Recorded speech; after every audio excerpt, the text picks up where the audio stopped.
What's up everybody? Welcome back to my channel, and for today's video guys, may share po ako sa inyo ang mga napakamurang mga foreclosed properties po yan ng BFS. So, share ko po yan sa inyo. Kung ako sa inyo, panoorin nyo until the end para makita nyo kung paano nyo makikita yung mga properties, ano yung kukontakin nyo, and paano ba kayo makakapag due diligence regarding sa mga property na ito, no? So, yan, may mga budget dito na around 200,000, no? And more. Then, different locations, may mga Cavite. So, yan, i-search natin yan, papakita ko sa inyo yan later on. So, yan, if you are on your cell phone or on your laptop or your PC, yan, sundan nyo lamang po ako. So, first is we need to open up a browser. In my end, I will be using Google Chrome. But if you are on iOS or what, just use your regular browser, okay? So, the next one is, we shall type lang is BFS foreclosed properties. Okay.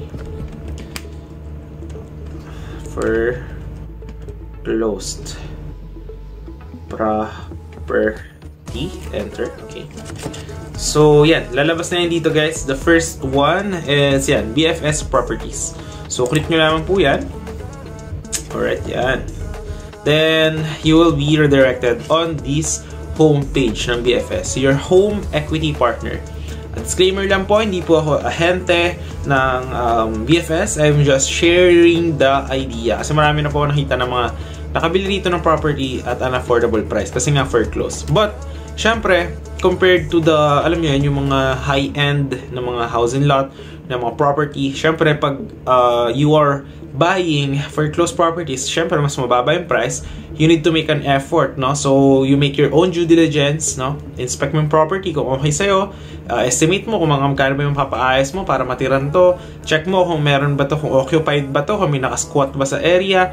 Kasi yun yung mga pagbabasihan natin, no? Sa mga magagastos natin later on sa property kapag bumili tayo. And ano ba plano mo rito? Paparentahan mo ba? Titiran mo ba siya? Or what? So, yan. Magdedepende po yan kung ano yung preferred nyo. Okay? So, ito pala yung kanilang email. Yan. propertysales@bfs.com.ph. Ito yung kanilang number if you are interested to make a call to them, no? So, yan. Makikita nyo naman dito, guys, yung ating province, kung saan property kayo magtitingin. Cavite, Cebu, Bulacan. Yan, iba-iba. Then, municipality, pwede mo na check. Then, pwede mo rin dito ma-check yung floor area. Yan. Tapos, price range. So, yan. Marami pong mga properties dito. So, yan. Makikita nyo dito yung featured properties. Makikita nyo siya dyan. And then, yan. Makikita nyo dito. BFS property buyer delighted with title process. So, yan. Maraming mga bumili na dito, guys. Yan, oh. Buyer says, when it comes to properties, ask BFS first. Yan, sabi dito. Alright. So, actually, napakarami dito mga property. Ayan, tulad nyan, oh. Yan, sa Bulacan. Property ID is 167189. Yan. Blackford, Guava, Saint Town and Country, North Executive Village, Marilao, Bulacan. So, yan siya, house and lot. So, 616,000 po ang price. And ito guys, sa may Carissa Homes North, yan. Sa San Jose del Monte City, yan guys, house and lot, 653,000.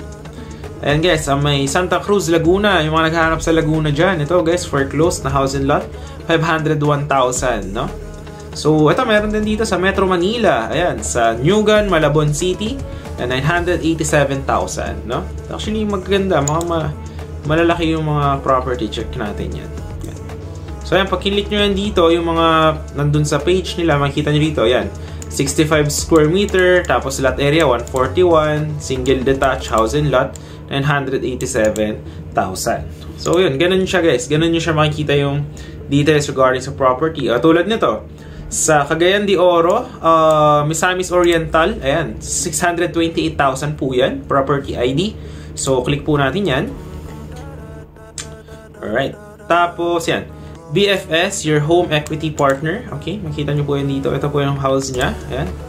Kita nyo po yan. Yan yung block. Okay. Tapos makita nyo dito, 105 square meter yung lot area. Floor area is 104 square meter, which is big. As abandoned na siya, under foreclosure. And yung exact address, Block 7, Villamar Subdivision, Cagayan de Oro City, Misamis Oriental. Alright. Tapos, check pa tayo ng other properties. Ang dami sa mga naghahanap sa atin. Ito guys, lupa sa may Rojas City copies. Ayan, 350,000. Ayan, limited offer, 311,000 na lang yan. So, yan, mapakarami mga properties dito guys. Actually, pagka nag-click ka dito sa may Cavite, dito sa may province, yan, makikita mo dyan, mga Bulacan, Cavite, yan. Siguro try natin, Cavite, yan, makikita mo yan dito. Maraming mga taga-south naghahanap. Ayan, sa Golden City Subdivision, Dasmariñas, ayan, 244,000 sa Block 17, ayan, Tapos yan, sa may Naik Cavite, yung mga naghahanap dyan, 198,000 na lang, limited offer. Sa Block 9, Villa, Apolonia, Poblacion, Naik Cavite. Ito guys, sa Bangkal, sa Barangay Bangkal, 256,000, Dasmariñas, Cavite. Ito guys, limited offer at Naik, 212,000. Ito, sa City Homes, Dasmariñas, 222,000 house and lot na po yan. Tapos yan, 13 Martires, Cavite. Ito, sa Ciudad Adelina, Lakeshore Subdivision. Ayan. So, limited offer, 241,000, no? Sa price is 291,000 pesos. Ayan, di ba? Tapos ito guys, sa Tanza, Cavite. Ito, 317,000. Ayan. Kita nyo, di ba?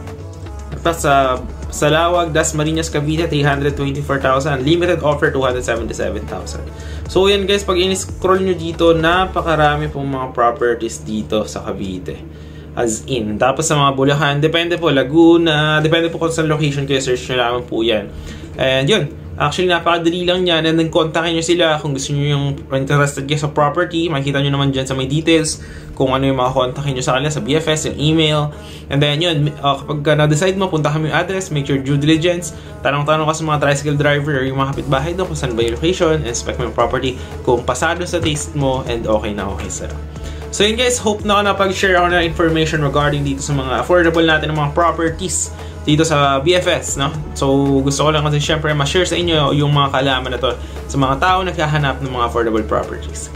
So yun guys, kung nagustuhan nyo, huwag nyo naman kalimutan na i-like yung ating video at i-share to other people. And syempre, huwag mo kakalimutan na i-subscribe yung ating channel and hit the notification bell para sa mas mga napakarami pa nating mga videos na paparating.